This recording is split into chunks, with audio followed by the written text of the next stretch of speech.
नमस्कार दोस्तों, कैसे हो आप सभी। उम्मीद करते हैं कि आप सभी बहुत अच्छे होंगे। दोस्तों, आज हम आपके लिए लाए हैं फूटा घड़ा। आज की कहानी का नाम ही है फूटा घड़ा। बहुत समय पहले की बात है। किसी गांव में एक किसान रहता था। वो रोज़ भोर में उठकर दूर झरनों से स्वच्छ पानी लेने जाया करता था। इस काम के लिए वो अपने साथ 2 बड़े घड़े ले जाता था, जिन्हें वो डंडे में बांधकर अपने कंधे पर दोनों ओर लटका लेता था। उनमें से एक घड़ा कहीं से फूटा हुआ था और दूसरा एकदम सही था। इस वजह से रोज़ घर पहुँचते पहुँचते किसान के पास 1.5 घड़ा पानी बच पाता था। ऐसा 2 सालों से चल रहा था। सही घड़े को इस बात का घमंड था कि वो पूरा का पूरा पानी घर पहुंचाता है और उसके अंदर कोई कमी नहीं है। वहीं दूसरी तरफ फूटा घड़ा इस बात से शर्मिंदा रहता था कि वो आधा पानी ही घर तक पहुंचा पाता है और किसान की मेहनत बेकार चली जाती है। फूटा घड़ा ये सब सोचकर बहुत परेशान रहने लगा और एक दिन उससे रहा नहीं गया। उसने किसान से कहा, मैं खुद पर शर्मिंदा हूँ और आपसे क्षमा मांगना चाहता हूँ। क्यों? किसान ने पूछा। तुम किस बात से शर्मिंदा हो?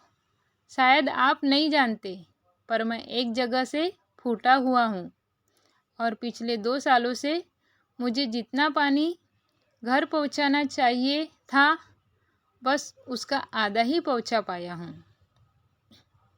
मेरे अंदर ये बहुत बड़ी कमी है और इस वजह से आपकी मेहनत बर्बाद होती रही है।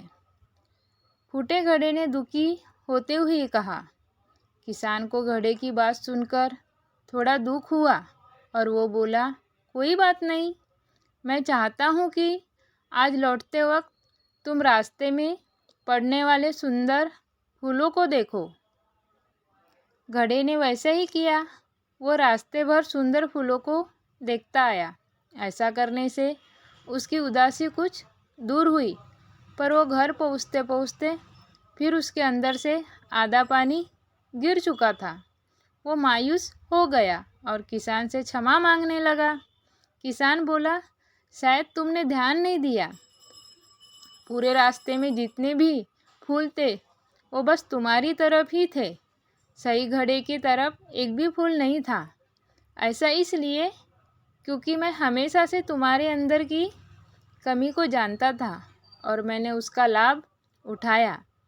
मैंने तुम्हारे तरफ वाले रास्ते पर रंग बिरंगी फूलों के बीज बो दिए थे।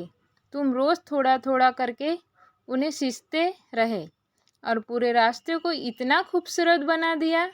आज तुम्हारी वजह से ही मैं इन फूलों को भगवान को अर्पित कर पाता हूँ और मैं और अपना घर सुंदर बना पाता हूँ। तुम्हारी सोचो, अगर तुम जैसे हो वैसे नहीं होते तो भला क्या मैं ये सब कुछ कर पाता। दोस्तों, हम सभी के अंदर कोई ना कोई कमी होती है, पर यही कमियां हमें अनोखा बनाती है। उस किसान की तरह हमें भी हर किसी को वो जैसा है वैसा ही स्वीकार करना चाहिए और उसकी अच्छाई की तरफ ध्यान देना चाहिए। और जब हम ऐसा करेंगे तब फूटा घड़ा भी अच्छे घड़े से मूल्यवान हो जाएगा।